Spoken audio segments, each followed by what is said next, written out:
Education advisor C.R. Abrar is briefing live. We are taking you live there.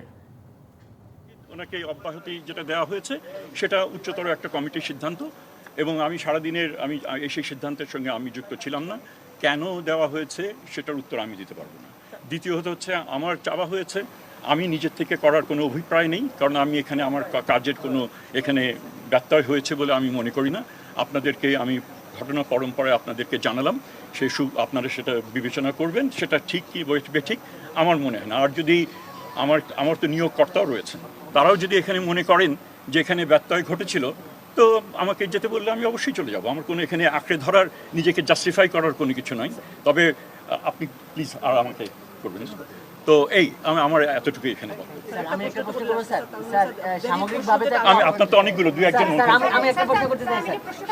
সামগ্রিকভাবে তো মানে শিক্ষার্থী অভিভাবক সবার মধ্যে তো অব্যবস্থাপনা বা সবাই একটু ভোগান্তির মধ্যে পড়েছে, সেই জায়গায় কি আপনারা একটু রিগ্রেট করবেন বা কিছু না? এখানে ভোগান্তির মধ্যে আমার এই যে ব্যাখ্যা যেটা দিলাম, তারপরেও যদি আমার ধারণা তারা এই ব্যাখ্যা দেওয়ার তারা যদি ভেবে থাকেন তারা ভোগান্তির মধ্যে পড়েছিলেন, তাদের সেই ধারণাটা পাল্টাবে বলে আমি মনে করি। আবার বাস্তবে অনেক শিক্ষার্থী রয়েছেন এবং তাদের পিতামাতা রয়েছেন, তারা অসন্তুষ্ট হয়েছেন যে এটা কেন সময় মতো হলো না, এই বাস্তবতাও কিন্তু রয়েছে। তো কাজে সেটাও একটু বিবেচনার মধ্যে নিতে হবে।